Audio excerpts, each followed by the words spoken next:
거룩하신 하나님, 자비로우신 하나님, 주의 얼굴을 뵙기 위하여 이 새벽에 주의 전에 올라왔습니다. 아버지의 얼굴을 저희들에게 향하여 드사 은혜 주시고 복 내려 주시기를 원합니다.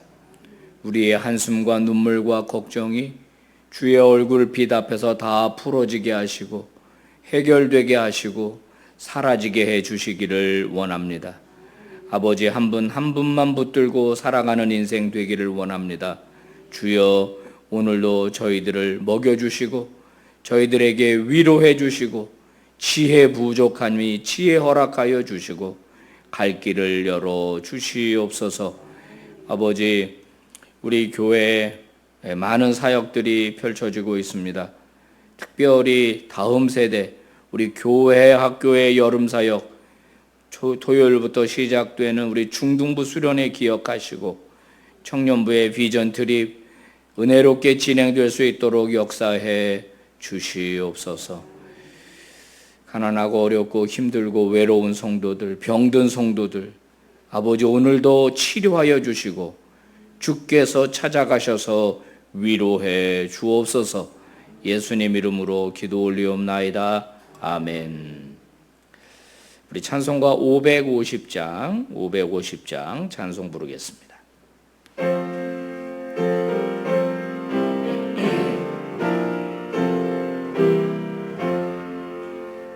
시온의 영광이 빛나는 아침, 어둡던 이 땅이 밝아오네. 슬픔과 해통이 기쁨이 되니 시온의 영광이 비춰오네.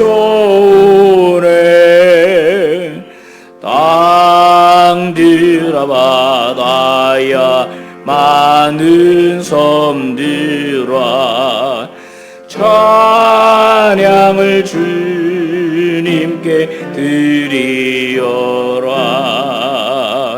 싸움과 죄악이 가득한 땅에 찬송이 하늘에 사무치네.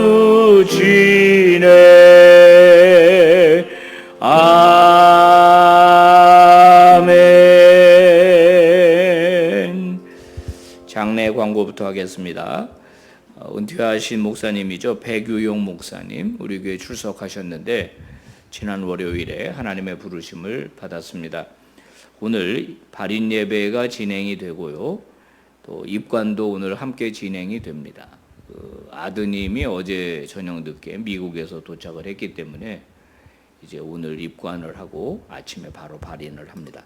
8시에 교회에서 출발을 하고 여기가 서울의료원 장례식장인데 오늘 8시 반에 발인 예배 및 입관 예배를 함께 드리도록 하겠습니다. 자, 오늘 말씀 시편 87편입니다. 1절에서 7절 우리 서로 교독을 하겠습니다. 그의 터전이 성산에 있으며 여호와께서 야곱의 모든 거처보다 시온의 문들을 사랑하시는도다. 하나님의 성이여 너를 가리켜 영광스럽다 말하는도다. 나는 라합과 바벨론이 나를 아는 자 중에 있다 말하리라. 보라, 블레셋과 두로와 구스여 이것들도 거기서 났다 하리로다. 시온에 대하여 말하기를 이 사람 저 사람이 거기서 났다고 말하리니 제존자가 친히 시온을 세우리라 하는도다. 여호와께서 민족들을 등록하실 때에는 그 수를 세시며 이 사람이 거기서 났다 하시리로다. 다 같이 노래하는 자와 뛰어노는 자들이 말하기를 나의 모든 근원이 내게 있다 하리로다. 아멘. 아멘. 할렐루야. 오늘 주의 전에 오신 여러분들, 또 예배하는 성도들, 가정에서 예배하는 성도들, 주님께서 은총 베풀어 주시기 바랍니다. 오늘 이제 우리가 이 87편 이제 히브리서가 끝났고 이제 시편 몇 절을 본 후에 또 레위기의 말씀과 또 데살로니가 전후서 말씀을 우리가 이제 8월 달에 다 살펴볼 텐데, 여러분 1절, 2절부터 쭉 읽었는데 어떻습니까? 무슨 얘기를 하는 것 같아요? 자, 일단 1절을 보시면은 그의 터전이 성산에 있다. 여호와께서 야곱의 거처보다 시온의 문들을 사랑하신다. 하나님의 성이여 너를 가리켜 영광스럽다 말하는도다. 1, 2, 3절을 종합해 보면 여호와의 성, 시온 성, 예루살렘, 그걸 지금 노래하고 있습니다. 예루살렘 성이 하나님의 성이고 예루살렘이 영광스럽다는 겁니다. 놀랍다. 그래서 하나님은 이 예루살렘을 사랑하신다 이렇게 말하고 있어요. 근데 4절부터 보시면은 이제 이해할 수 없는 얘기들이 나옵니다. 나는 라합과 바벨론이 나를 안다. 아는 사람 중에 있다. 블레셋과 두로와 구스도 이것들도 거기서 태어났다. 이렇게 출산에 관한 이야기를 하고 있습니다. 출산. 그 다음에 5절을 보니까 시온에 대하여 말하기를 이 사람 저 사람이 거기서 태어났다라고 말할 거다. 그래서 지존자가 하나님이 친히 시온 예루살렘을 세우신다. 6절에 보면은 여호와께서 민족들을 등록하시는데 그 수를 카운트하시면서 이 사람도 거기서 태어났다라고 말하신다는 겁니다. 여기 예루살렘 성 시온이 그 아이를 출산하는 일을 지금 하고 있습니다. 아이를 사람을 출산하는 거예요. 근데 그 출산하는 아이가 누구냐? 민족들입니다. 민족들을 출산하고 있어요. 라합은 어떤 나라를 말하느냐? 이집트를 라합이라고 부릅니다. 이집트, 바벨론, 블레셋, 두로, 구스. 대표적인 이방 나라들이죠. 근데 이방 나라들이 태어난다는 거예요. 다시 하나님의 백성으로. 그 역할을 누가 감당한다? 예루살렘이 감당한다는 거예요. 예루살렘 성이 감당한다는 거예요. 여러분 원래 그 하나님께서 하나님의 백성들이 온 열방에 가득하기를 원하셔서 선택하신 민족이 이스라엘입니다. 그죠? 그래서 이스라엘을 통하여 모든 열방이 하나님께로 돌아오기를 원하셨어요. 그래서 출애굽기 19장에 보면 온 세계가 나에게 속해 있다. 이스라엘이 나에 대하여 제사장 나라가 되리라. 이런 말을 하셨어요. 그러면 이스라엘은 다른 민족들을 선교적으로 접근했었어야 되는 겁니다. 그런데 이스라엘은 어떤 태도를 가졌죠? 이스라엘은 이방 민족을 개 취급했습니다. 심지어는 지옥의 땔감이라고 말했습니다. 이스라엘이 얼마나 교만하고 얼마나 자기들 중심적이었는지를 잘 보여주는 책이 요나서입니다. 요나는 하나님의 종임에도 불구하고 하나님의 그 원대한 계획과 꿈을 다 이해하지 못했습니다. 니느웨에 안 간다, 못 간다, 죽여라, 바다에 던져라. 이게 바로 유대인들의 고집스러운 자기중심적 사고거든요. 그들은 하나님의 원대한 계획을 몰랐습니다. 그래서 이사야는 이스라엘을 가리켜서 아이를 낳지 못하는 불임 여성과 같다라고 말하는 겁니다. 오늘날 이제 가정에 아이가 없는 분들이 계시죠. 참 안타까운 일입니다만은 뭐 이런 사정 저런 사정으로 아이를 안 갖는 가정도 있고 못 갖는 가정도 있고, 요즘은 뭐 의술이 좋아져서 뭐 시험관 아기도 하고 뭐 유전자 공학과 관련돼서 이제 많이 이런 일들이 이제 좋아지기는 하는데, 여러분 이스라엘이 아이를 낳지 못하는 불임 여성과 같다. 하나님이 택한 사명을 제대로 감당하지 못했다는 거예요. 그래서 하나님께서는 이스라엘을 버리십니다. 그리고 지금 예루살렘이 하나님을 대신해서 하나님의 백성들을 출산하는 역할을 하겠다라고 말하는 겁니다. 그래서 이 시편 87편은 굉장히 중요한 시편입니다. 바로 이 메시아 사역과 교회 사역과 관련된 시편이 바로 이 87편입니다. 자, 이 예루살렘 성이 오늘날 교회를 가리킵니다. 여러분, 대표적으로 이방 민족인 이집트와 바벨론과 블레셋, 두로, 구스가 바로 교회를 통하여 이방 민족들이 하나님께로 돌아온다는 거예요. 수많은 사람들이 교회를 통하여 하나님의 백성으로 태어나게 된다는 거예요. 이게 교회의 역할이라고 하는 겁니다. 예수님은 제자들에게 오순절 마가다락방 성령이 너에게 임하실 텐데 너희는 예루살렘을 떠나지 말아라 그랬습니다. 예루살렘을 떠나지 말아라. 왜? 최초의 교회가 예루살렘에 생길 것을 바로 이 87편에 근거하여 주님이 말씀하셨던 겁니다. 사도 바울은 수많은 교회들을 개척하고 그 교회들을 예루살렘 교회와 계속적으로 네트워크하려고 했습니다. 마치 예루살렘 교회의 지교회인 것처럼. 왜 그렇습니까? 바로 이 말씀의 정통성 때문에 그런 겁니다. 여러분, 어떤 교회가 좋은 교회입니까? 어떤 교회가 건강한 교회입니까? 하나님을 대신해서 예수를 알지 못하는 자들을 복음으로 다시 태어나게 하는 교회가 가장 좋은 교회입니다. 요즘 우리 교회 매주 새 가족이 등록을 하고 있습니다. 정말 놀라운 일이 아닐 수가 없습니다. 아직 코로나가 완전히 종식된 것도 아니고 우리 교회가 무슨 전도 대잔치를 지금 하고 있는 것도 아닌데 이렇게 많은 사람들이 오고 있죠. 여러분, 오는 것만 중요한 게 아니라 그랬죠. 머물고 싶은 교회를 만드는 게 중요한 겁니다.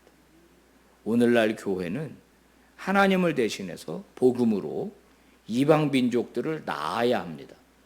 그래서 선교의 사명이 중요한 거예요. 선교의 사명. 제가 청년들과 함께 동남아를 비롯한 이 선교지를 누비고 다닐 때 제가 큰 은혜와 감동을 받은 적이 여러 번 있습니다. 주로 이제 저는 밀림 속, 산 속, 시골 이런 데 다니면서 북치고 장구치고 사람들 불러 모으고 거기서 이제 복음을 전하고 예수 영접하게 하고 교회 오게 하고 하는 그런 일들을 이제 주로 해왔는데 놀라운 것은 전혀 상상하지 못한 그 밀림 속에 교회가 세워져 있다는 것 깜짝 놀랐습니다. 여러분, 얼마나 많은 민족들이 예수 믿고 있는지 모릅니다. 정말 대단한 일들이 일어나고 있는 거예요. 오늘 87편의 이 말씀이 성취되고 있는 겁니다. 저민족도 교회를 통하여 하나님을 아는 민족으로 바뀌어지고 있다는 거예요. 바뀌어지고. 교회는 건물이 아닙니다. 교회는 저와 여러분의 모임이 교회입니다. 그러니까 아까 말씀드린 대로 여성이 아이를 임신하고 그 다음에 출산하고 그 아이에게 젖을 물려 그 아이를 길러내는 일 너무 중요하지 않습니까? 오늘 교회가 그 사명을 잘 감당해야 되는 거예요. 그러면 교회가 건물이 아니고 저와 여러분이라면 그 일을 감당해야 되는 건 또 다른 누군가가 아니라 바로 저와 여러분이 해야 되는 거예요. 자, 제가 질문 하나 훅 들어갑니다. 새가족 한 분을 여러분에게 묶어줬어요. 여러분 그분에게 체계적으로 신앙을 가르칠 수 있겠습니까? 기도가 뭔지, 찬송이 뭔지, 말씀이 어떻게 기록이 되었는지, 어떻게 예수 그리스도를 섬기는지 가르칠 수 있겠습니까? 평생 예수 믿었는데. 저는 우리 교회에 부임하고 여러 가지를 이제 이렇게 살펴보면서 제가 늘 가지고 있었던 교회에 대한 생각이죠. 그리스도인에 대한 생각입니다. 우리 스스로가 준비되지 않으면 누군가를 그리스도인으로 세우는 일을 누가 감당한단 말인가? 그동안 전통적으로 목회자들에게 다 그것이 집중되어 있었어요. 근데 제2의 종교개혁은 사역을 평신도들에게 돌려주는 겁니다. 목사 혼자 다 할 수 있는 게 아니거든요. 그래서 지금 이제 1:1 제자 양육 이제 이런 것도 우리가 하게 돼서 여러분들을 기르는 거 준비시키는 겁니다. 지금 새 가족이 벌써 6, 70명 됩니다. 누가 지금 이 양육을 하고 있느냐? 온 사람들 그냥 내버려 두는 게 아니라 제가 그들을 양육하기 위해서 양육 영상 10개를 찍었고 지금 교구 목사님들이 당신 교구에 들어온 새 가족들을 다 지금 관리하고 있어요. 매주 저에게 어느 새 가족이 몇 과를 수료했고 연락이 잘 되고 있고 연락이 안 되고 있고 누구는 잘 따라오고 있고 일일이 다 저에게 보고해 주십니다. 그래서 어저께도 회의하면서 이 8월 달에 우리가 새 가족 수료식을 한번 하자. 그래서 잘 따라오신 분들, 새 가족 양육 잘 따라오신 분들 우리가 그분들을 우리 한번 교회 앞에서 박수 쳐드리고 한번 수료식을 하자. 이제 이런 계획을 세웠습니다. 성도 여러분, 늘 말씀드립니다. 가고 싶은 교회를 만들어야 됩니다. 등록하고 싶은 교회를 만드는 게 중요해요. 온 사람들에게 환한 미소로 반갑게 맞이하는 게 너무 중요합니다. 여러분, 우리는 하나님을 대신해서 하나님의 백성을 임신하고 출산하고 양육할 책임을 맡은 사람들입니다. 그래서 예루살렘이 영광스럽다고 말합니다. 지존자가 친히 교회를 세운다. 이렇게 오늘 성경이 말하고 있는 겁니다. 우리 빛과 소금 교회가 바로 그 사명을 잘 감당하는 그런 교회가 되기를 바랍니다. 여러분도 그런 성도 되시기를 바랍니다. 기도하겠습니다. 하나님 아버지 고맙고 감사합니다. 오늘도 말씀을 통해서 심오한 하나님의 뜻을 알게 해 주셔서 감사합니다. 시온의 문들을 사랑하시는 하나님, 영광스럽다고 말하시는 하나님, 교회가 이래서 영광스러운 곳이고 교회가 교회의 사명 바르게 감당할 때 하나님 기뻐하실 줄로 믿습니다. 하지만 오늘 한국의 교회는 마치 아이를 출산하지 못하는 불임 여성처럼 되어버리고 말았습니다. 이제 전도도 되지 않고 더 이상 새 가족이 오지 않는 교회들이 너무 많이 늘어나고 있습니다. 매력을 잃어버린 교회, 생명력을 잃어버린 교회, 아버지 심히 두렵습니다. 떨립니다. 우리 빛과 소금 교회가 교회의 본질을 바르게 이해하고 하나님을 대신하여 수많은 영혼들을 복음으로 낳고 길러내는데 누구보다 전문가 되는 교회 만들어 주시옵소서. 우리 당회와 모든 성도들과 재직들이 이 일에서 팔 걷어붙이고 나설 수 있도록 역사해 주시옵소서. 오늘 하루의 삶을 주께 의탁합니다. 우리 고 백유용 목사님 장례 절차 위에 함께 해주시기를 바라고, 특별히 병과 싸우면서 치료하고 있는 우리 성도들 주께서 힘 주시고 능력 허락해 주시옵소서. 예수님 이름으로 기도 올리옵나이다. 아멘. 예배를 마칩니다. 여러분 자유롭게 기도하시다 은혜 중에 돌아가시기 바랍니다.